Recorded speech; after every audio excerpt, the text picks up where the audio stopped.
Coral, there are really two stories unfolding in this space, and where they converge is the budget. So let's step through this. Firstly, the excise tax from tobacco is down. It's at a 14-year low. Yes, and look, we were expecting this because we have seen in survey data an increase in purchasing illicitly sold tobacco products. But also we have to remember that people have been quitting smoking. So over the last few national surveys, we have seen the drop in people reporting quitting smoking. I think it's also important to remember that there was still over $7 billion in excise collected despite this expansion in the illicit market. So it's certainly not the case that everyone is purchasing these untaxed products, and it's still a minority who are willing to support criminal activity by purchasing them. Yeah, you're right to point that out. Still a lot of money there, and you've outlined the good part of that story, and that is that smoking rates are down. I guess the not so good part is that smokers are turning to the black market. Is that surprising? Yes and no. So certainly there's been a lot of concerns about the cost of living, and so there may be some people who are looking for anything to reduce their expenditure on anything, including tobacco products. So I think that that's something that we need to be thinking in mind too about, most people who smoke actually don't want to smoke. They would like to stop smoking. And so we need to be investing some of this, a much greater proportion of this excise tax into actually helping people to stop smoking and keeping that message of quitting smoking at the forefront of people's minds. And that's a great way to divert people away from purchasing these untaxed products. And the benefit there is so much better for people. So they not only get a health benefit, but they also get a financial benefit that's even greater if they stop smoking than if they start purchasing illicit products. Just to clear a couple of points up, of a $50 packet of cigarettes, how much of it goes in taxes?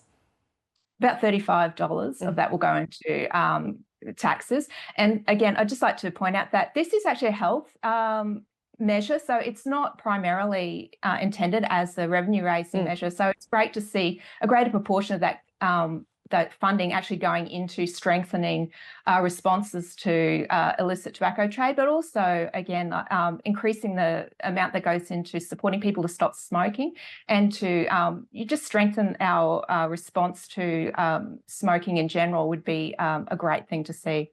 And what about vapes? Do they attract a tax? No, vapes are actually handled much differently. So they're not taxed the same as tobacco products. They are now only legally available in Australia as a therapeutic good. So they're not subject to the tobacco excise tax. So all those products that may be being sold through retail outlets and so on, then not through pharmacies, are not legal products. So, of course, they're avoiding any sort of tax.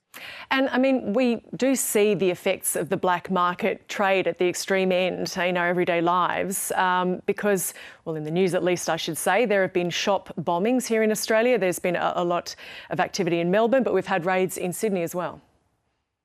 Yeah, that's right. We have seen that increase, which suggests that there's a very strong criminal element here and maybe competition between criminal elements. So the fact that the government has really bolstered the regulatory response and put more money into tackling those high-level criminal organisations is great to see. I'd also, like to point out that the government has also increased its involvement regionally in tackling the illicit trade in tobacco products. And it's a great time now for Australia to look at even joining the protocol to eliminate illicit trade in tobacco products. So that's a World Health Organization protocol under the Framework Convention on Tobacco Control.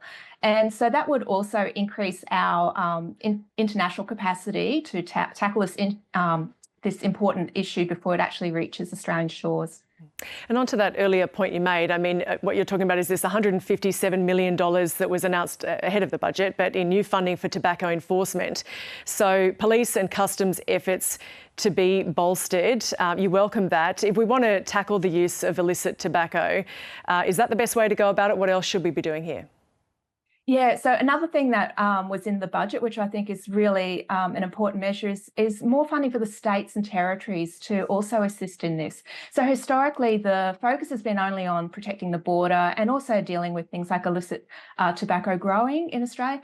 And there's been a bit of ignoring the consumer interface here, so that direct supply between retailers or other suppliers and the consumers.